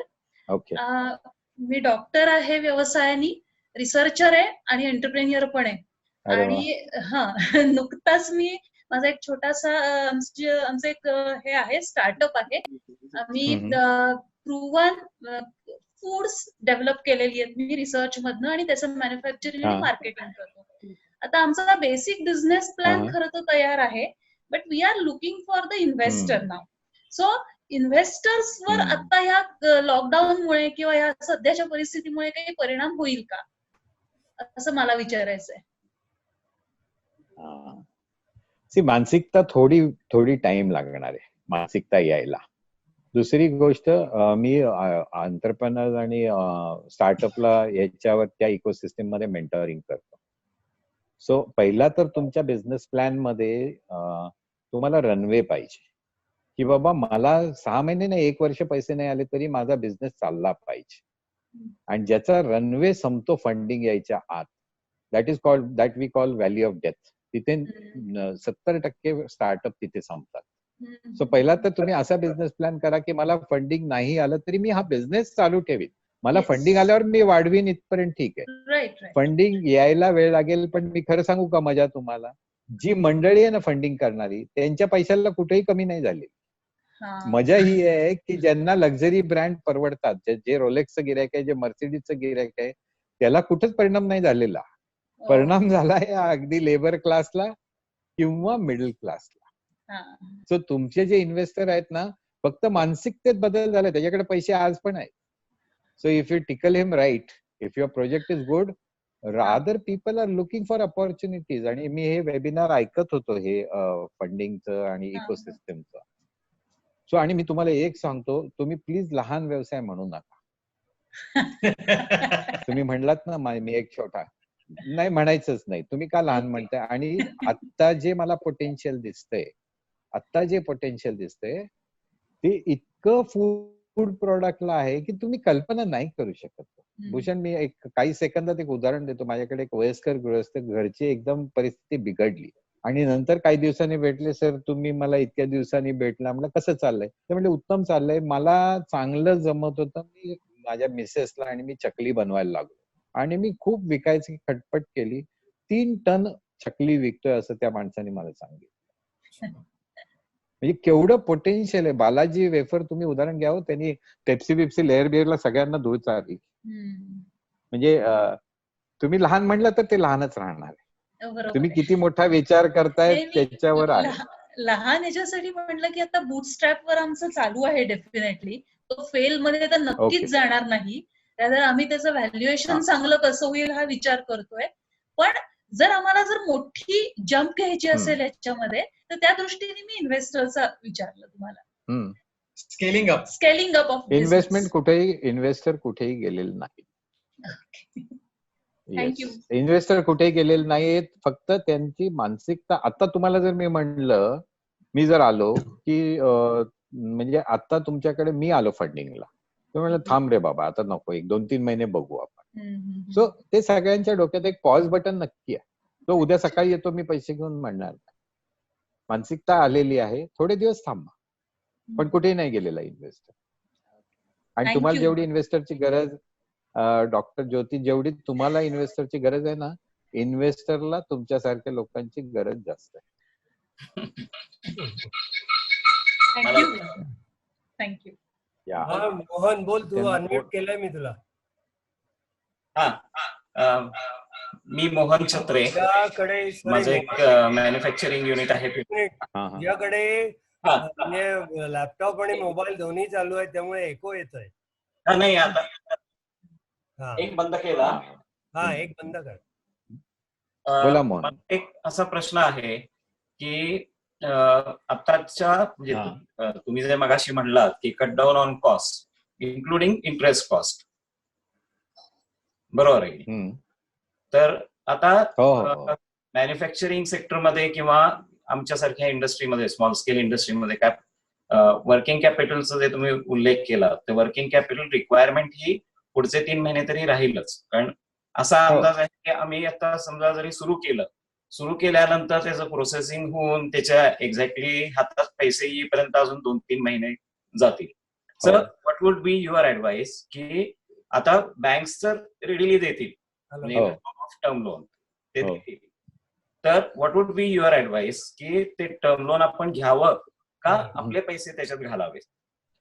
नाही, you are talking about term loan और वर्किंग कॅपिटल? नाही, आता नवीन हे काय आलेलं आहे की जे आता मिळणार आहे loan, that will be in form of it is a working capital, it is to be used as working capital, but it will be in the form of a term loan. Okay. पैसे कशासाठी पाहिजेत पहा, आणि पैसे जर बिझनेसला लागत असतील, problem बिझनेसमनचा काय माहितीये का, पैसे घेतात कारणासाठी दुसऱ्या आणि लागतात दुसरीकडे, तिथे प्रॉब्लेम येतो. तुम्हाला जर पैसे धंद्यासाठी लागत असतील आणि त्याच्यावर तुम्ही धंदा करू शकणार असाल आणि तुम्ही त्या इंटरेस्ट सर्व्हिस करू शकत असाल तर निश्चित घ्यायलाच पाहिजे, मग घाबरू नका. लोनला मला खूप म्हणजे आमचं खूप त्याच्यावर प्रश्न उत्तर काल चालली होती. लोनला घाबरू नका, पण लोन कशासाठी घेतोय आणि त्या कारणासाठी वापरतोय का? नाहीतर काय होतंय की आपलं 100 मीटरची धाव करायची आपण जीव तोडून, त्यातले 90 मीटर लोकांचे पगार आणि बँकांचे व्याज ह्याच्यात जातात. 90 मीटर राहिलेले 10 मीटर जर आपण पूर्ण 100 मीटर पळालो तर ते 10 मीटर राहतात. त्यात सुद्धा ते 10 मीटर भूषण प्रॉब्लेम काय आहे हे कुठे दिसत नाहीत आपल्याला. हे कागदावर नफा असतो. त्यातले आपण कॅश फ्लो मध्ये किंवा बाजूला पैसे निघतात का. अजून एक मुद्दा आहे की आता एक अक्कल मी तरी शिकलो की आपल्या बिझनेसमनचा फायनान्स, आपला वैयक्तिक फायनान्स आणि बिझनेसचा फायनान्स एकच असतो. कधी आयुष्यात आपण दुसरं पॉकेटच तयार केलं नाही. धंद्यात पैसे लागले भूषण आम्ही टाकतो आमचे, आम्हाला पैसे लागले की काढतो धंद्यातले. तर आता हे पहिल्यांदा लक्षात आलं की असं मोठ्या कंपन्यात नसतं. कंपनीचं फायनान्स वेगळा, वैयक्तिक फायनान्स वेगळा. तर आपण एक दरमहा तुम्ही काही ना काही रक्कम घर खर्चाची उचलीची सोडून द्या. आपल्याला काय वाटतं बिझनेस मध्ये पैसे लागतात, खूप नाही पण काही प्रमाणात तरी तुम्ही पैसे उचला, ते तुमचे वैयक्तिक फायनान्स म्हणून ठेवा. हे आपल्याला लागतात, इमर्जन्सीला लागतात. बरं. सो लोन घ्यायला काय हरकत नाही. येस, नीलकंठ. भूषण, हा थांब. नीलकंठ. हॅलो. नीलकंठ नावाचे. येतंय का ऐकू? हो येतंय. मी नीलकंठ जोशी. मला एक असं थोडासा पर्सनल फायनान्स किंवा पर्सनल बिझनेस या विषयात सोडून एक प्रश्न विचारायचा होता की 5 ट्रिलियन इकॉनॉमी हे जे मोदींचं स्वप्न होतं ते पुरवायला ब्लेसिंग इन डिस्गाईज होईल का या कोविडचं? मी त्याचा भारताला किती फायदा होईल की we can really go for that? एक I am very positive about Indian economy. Very positive, not because only Modiji says. आणि मी तो विषय मोदीजी प्राईम मिनिस्टर व्हायच्या अगोदर पण बोललो होतो आणि त्याची अनेक कारण आहेत, पण त्यातली 1-2च सांगतो की भारताचं सेल्फ कन्झम्पशन जबरदस्त. We are a economy which develop depends on self consumption, not on export. Secondly, we are going to be a very young country. Thirdly, we are very म्हणजे इंग्लिश आणि एज्युकेशन त्या मनाने तुम्हाला आश्चर्य वाटेल. एकच दाखला देतो. भारतात 17 लाख इंजिनियर वर्षाला बनायची कपॅसिटी आहे. आता 12 लाख बनतात. जगात असा देश नाही 12 लाख इंजिनियर बनवणारा. सो अनेक कारण आहेत. 5 ट्रिलियन होईल का 4 ट्रिलियन होईल हा मुद्दा थोडासा वेगळा आहे, पण मला जबरदस्त कपॅसिटी दिसते आणि आहेच. म्हणजे जग तुम्हाला म्हणेल आमचे 0.5% पैसे घ्या व्याजाने, पण तुम्ही आमचं माल खरेदी करा. आम्ही कर्ज देतो, आमचा माल खरेदी करा. तेवढा माल घेणारा आहे कोण त्यांच्याकडे? फेसबुकला का वाटलं जिओ मध्ये यावं? 10% का वाटले? त्यांना तो डेटा दिसतोय ना. हो, 3-3 करोड लहान मोठे व्यापारी कुठल्या जगात येतात? सगळ्या जगात मिळून पण नसतील. नाही, लोकसंख्याच नाही हो, व्यापारी सोडा. So Neelkanth, I am very positive and these are few reasons. हा, अप्स अँड डाऊन्स येतील, पॉलिटिकल क्रायसिस येईल, मग ते 3 ट्रिलियन बोलतायत का 2 ट्रिलियन, 20 लाख कोटी, 20 लाख करोड नक्की कसे येणार आहेत, हे सगळ्यांच्या मनातले डाऊट आहेत. मला त्याच्याबद्दल काहीच म्हणायचं, पण I am positive about the economy and about the country. Madhav, तुला अनम्यूट केलंय मी, तू विचार. हॅलो, कोण? हा माधव. नाही, एक मिनिट, माधव काहीतरी विचारतो. हॅलो, माधव विचारतो. Madhav, am I audible? Yes. Yeah. Okay, माझं नाव माधव तेलगुळकर. अतिशय चकोर गांधी, आपण खूप सुरेख आज मला अनुभव ऐकवले होते. मी एक ऑइल फील्ड मध्ये कन्सल्टंट म्हणून काम करतो, क्रूड ऑइल एक्सप्लोरेशन मध्ये. तर माझं एक असं होतं की तुमच्या फोरसेट प्रमाणे इंटरनॅशनल बाउंड्रीज कधी ओपन होतील?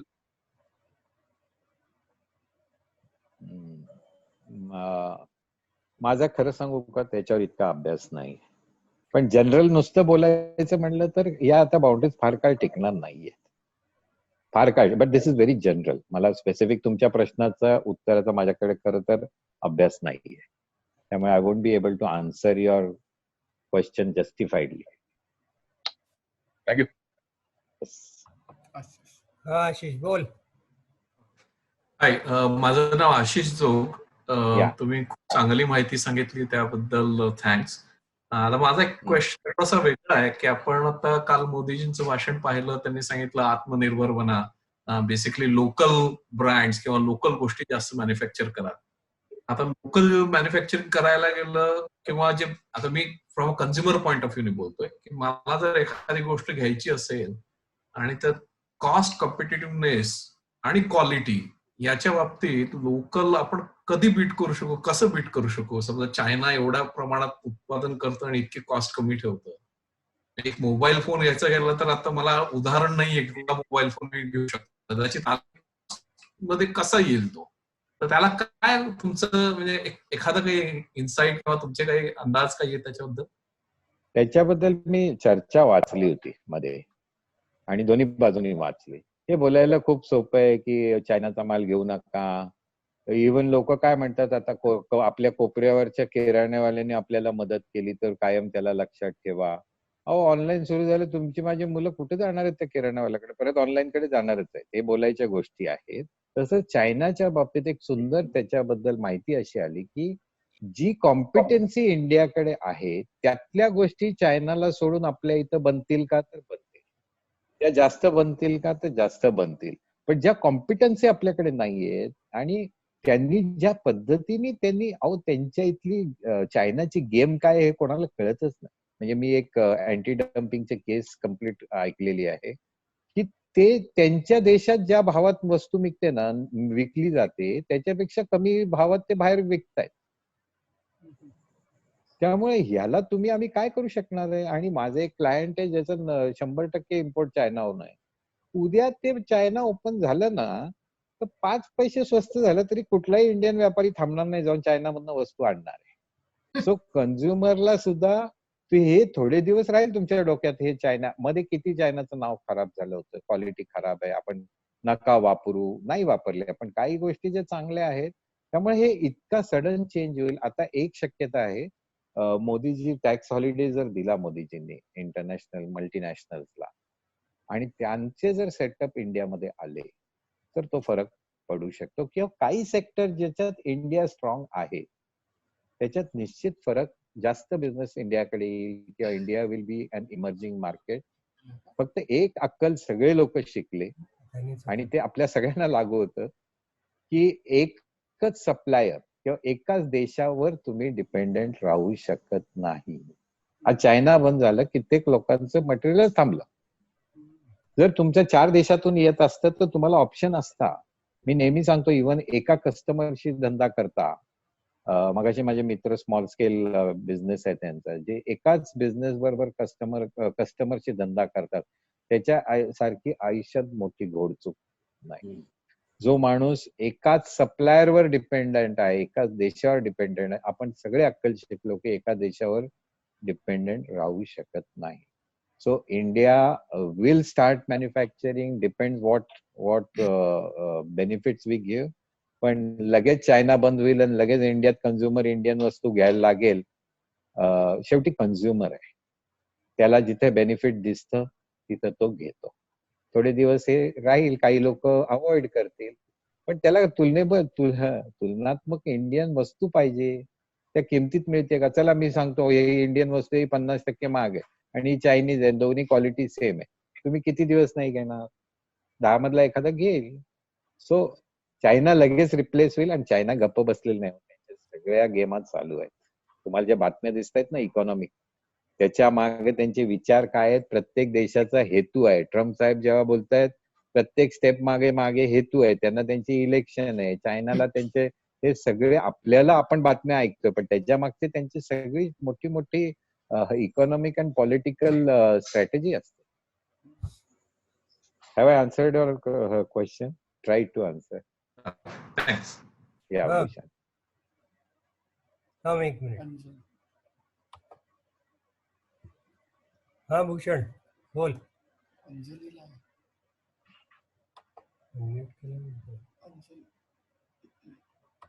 मला एवढंच म्हणायचं, चकोरभाई व्हेरी वेल सेड. आशिष, याला अजून एक म्हणजे थोडस मी बोलू शकतो, एक ऐकू येते का? हो येते. एक की आता एवढं जे प्रचंड पॅकेज जाहीर केलंय 20 लाख कोटी, त्यातले 8 लाख कोटी ऑलरेडी देऊन झाले, तसं समजू इन्क्लुडेड आहेत 12 लाख कोटीचं. तर याला जे काही पैसे लागणार आहेत तर 2-3 प्रकारे सरकार ते पैसे उभे करणार आहे. त्यातला एक प्रकार म्हणजे दे विल डेफिनेटली, आणि ही ताकद नरेंद्र मोदींमध्ये नक्की आहे, ही ट्रम्प मध्ये आहे, त्याची मोदींमध्ये आहे, की WTO ला जुगारून he can put some additional duties on Chinese goods. So automatically import duty जर वाढली तर सरकारचा रेव्हेन्यू पण वाढेल आणि आपल्या भारतीय कन्झ्युमरला he might almost get it at the same price. म्हणजे 5 वर्षापूर्वी जेव्हा मोदी आले होते प्रथम, त्यावेळेस the first thing electronic industry represented to them was की आपल्याकडे मोबाईल तयार होत नाहीत, पण मोबाईल प्रचंड कन्झ्युम होतात. तर मोबाईलच्या टोटल 100 रुपयाची जी काही विक्री किंमत असेल तर त्यातल्या 15 रुपये आपल्याकडे होऊ शकतं, हे मोदींच्या लक्षात आल्यावर आता गेल्या 5 वर्षात there are 50 manufacturers, though Chinese but in India, they are manufacturing in India. आणि पुढे आता सेमी कंडक्टर्स पण सुरू होतीलच तयार व्हायला. तर मला असं वाटतं चकोरभाई जसे म्हणले तसे प्रत्येक देशाचा एक प्लॅन आहेच, पण we will have enough ammunition here. The country will have enough ammunition to see that the consumer, जसं पेट्रोलचं गेलं, पेट्रोलवरनं घ्या तुम्ही. पेट्रोल बाजारात जगात जरी स्वस्त झालं 30 रुपये बॅरल, तरी आपण 76 रुपयेच भरतोय. Same thing will happen with other commodities. Mobile त्याच प्राइसला राहील, पण iPhone will be made in our country, including the semiconductors, including the inside. म्हणजे जे तैवान, चायना, कोरियामध्ये मिळून तयार होतं ते आपल्याकडे होऊ शकेल. Anyway, that is not my subject in today is Chakorbhai's day. पण तुम्ही खूप छान सांगितलं, आम्हाला म्हणजे गुंतवून ठेवलं त्या याच्यामध्ये. तुम्हाला सगळ्यात मोठा घेतो भूषण, मला एकच प्रश्न विचारायचा होता. बोला. मी अंजली सहस्रबुद्धे, माझी मॅन्युफॅक्चरिंग इंडस्ट्री आहे.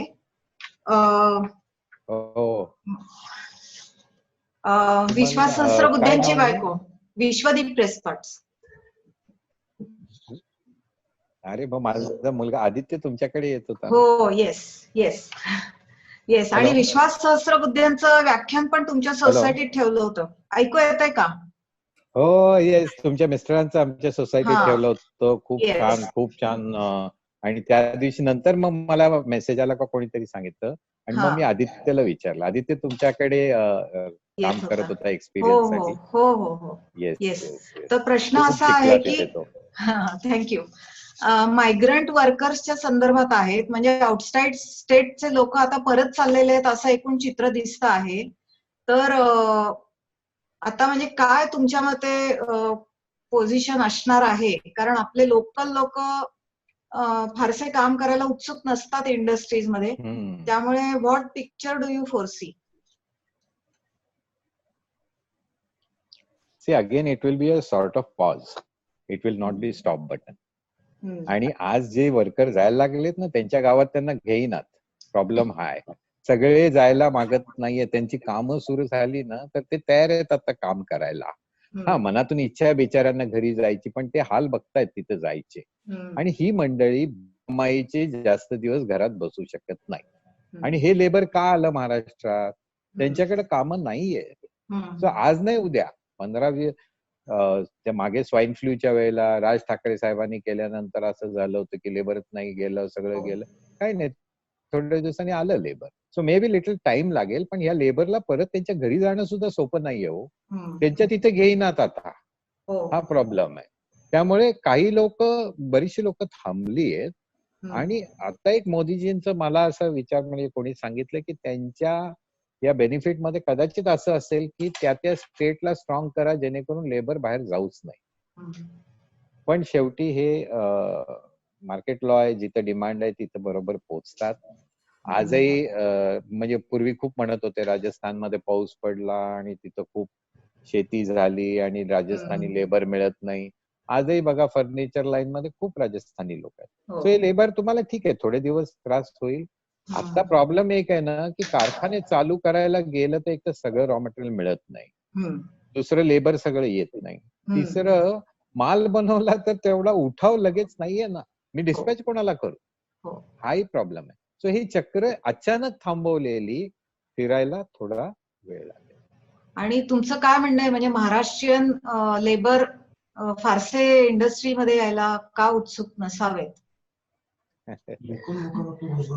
आता हे टेक्सटाईल मिल पासून ऐकतोय मी, आणि ते खरं सांगतो ना की गरिबी आहे. पण मी खूप 1 8 वर्षापूर्वी लेख लिहिला होता, माणसं आहेत पण नोकऱ्या नाहीत आणि नोकऱ्या आहेत पण माणसं नाहीत. हे तुम्ही बघा ना, म्हणजे इथे नोकऱ्या आहेत पण यांना काम करायचं नाही. प्रत्येकाला काम न करता, अहो तुम्ही एवढं कशाला, तुम्ही तर आज पुण्यात बसला, तुमचं भोसरीत युनिट आहे, एवढं चांगली वर्किंग कंडिशन. शेतकऱ्याला विचारा बरं, मजूर मिळतो का? 600 आणि 800 रुपये मजुरीचा भाव आहे. शेतकरी कंटाळून शेती विकायचं पहिलं कारण म्हणजे मजूर मिळत नाही. आणि आपण म्हणतो गरिबी आहे. चला तुम्हाला भीक मागणाऱ्याला विचारा, चल कारखान्यात या, माझ्या इथं सिक्युरिटीचं काम कर, नाही करणार. सो आणि हे आहे बाबा, आमच्या इथं आम्हाला काम करणं हे वाटत नाही, आमचा अधिकार आहे असं या लोकांना वाटतंय. आणि पुढाऱ्यांनी त्यांना त्या पद्धतीने ट्रेन केलंय. त्यांच्या मागे असे 500-1000 लोक पाहिजेत, म्हणून ही परिस्थिती आहे. आणि अजून एक कायदा सांगतो तुम्हाला, एक मूलभूत सांगतो. माणूस गाव सोडलं ना की कामाला लागतो. लक्षात घ्या, हा राजस्थानी माणूस गाव सोडून येतो, त्याच्या तो 3 शिफ्ट का काम करायला तयार आहे माहिती का? माझ्याकडे सुतार आहेत, ते भांडतात आम्हाला 2 शिफ्ट तरी काम करायचं, मला गावाला पैसे पाठवायचे. इथे जे राहिले त्यांची पोटं भरलेली आहेत. जो गाव सोडून देतो, जो गाव सोडून जातो, तोच मोठे धंदे काम करतो बहुतांशी वेळेला. इथे सगळी पोटं भरलेली आहे, दिवसभर त्याला एकच मेसेज आहे, कशाला काम करायचं, हे तर आपला अधिकार आहे. बरोबर आहे. आणि महाराष्ट्रात त्यात करून पुण्या मुंबईत हा जास्त प्रॉब्लेम आहे, पण तुम्ही सोलापूर, मोहोळ, मंगळवेढा या बाजूचं लेबर खूप चांगलं आहे. तिथली परिस्थिती आहे ना, तो गाव सोडून येतो इथे, तेव्हा तो काम करतो. पण लेबर लॉ मध्ये सुद्धा आता रिफॉर्म्स येतील. Okay, thank you. थँक्यू. ओके, आता मी फॉर्मल व्होट ऑफ थँक्स साठी वंदना जोगळेकरला विनंती करतो. हॅलो, नमस्कार. हॅलो. चतुर्भाई, मी इतकं सुंदर सांगितलंय. खरंच या लॉकडाऊनच्या काळात काय आहे आमच्या समोर मोठा क्वेश्चन मार्क होता आणि सगळ्याच मीडियामुळे जास्तच गोंधळ होत होता. बिझनेसचं काय होणार आणि एकूणच काय होणार, पण आपण सुंदरपणे सांगितलं. सकारात्मक दृष्टिकोनाने या संधीचा फायदा घेऊन तुम्ही बरेच बदल करू शकतात आणि नुसते बदल बिझनेसमध्येच नाही तर जीवनातही करू शकतात. हे इतकं सुरेख अगदी तुम्ही सांगितलेलं आहे की माझ्या मते 33च्या 33 जण आतापर्यंत इथे होते, आता 27 जण आहेत. हीच तुम्हाला मिळालेली पावती आहे. आपण आपला वेळ काढून आलात. खूप खूप खूप धन्यवाद. थँक्यू. आणि मला पण खूप छान वाटलं तुमच्याशी बोलायला, संवाद साधायला. अनेक मित्र आहेत, अनेक नवीन मित्र होतील आणि रोटरी बद्दल मला खूप आदर आहे. तुम्ही ज्या पद्धतीचं काम करता, खूप छान काम करता. आज अभयजींचं सुद्धा दर्शन झालं आज. हाय हाय हाय. Yes. So thank you very much, Bhushan, for inviting me. It was a lovely time. It was a wonderful session. Wonderful, really fantastic. Thank you. त्याचा ऑडिओ मी रेकॉर्ड केलेला आहे, तर कोणाला इंटरेस्ट ऑडिओ पाठवेल. तुम्ही व्हिडिओ नाही रेकॉर्ड केलं का? व्हिडिओ पण केला आहे, पण व्हिडिओ मेगाबाइट्स खूप येतात. तो ह्याच्यावर जाता येतो, तो तुम्हाला युट्यूब वर टाकता येतो. आरामात जातो तो युट्यूब. ऑडिओ आणि व्हिडिओ दोन्ही रेकॉर्डिंग आहे. Okay, thank you. Great. Thank you. Thank you so much. Thank you. Bye. Thank you. Bye. I will end the meeting for all. Yes. Yes. Thanks. Thank you.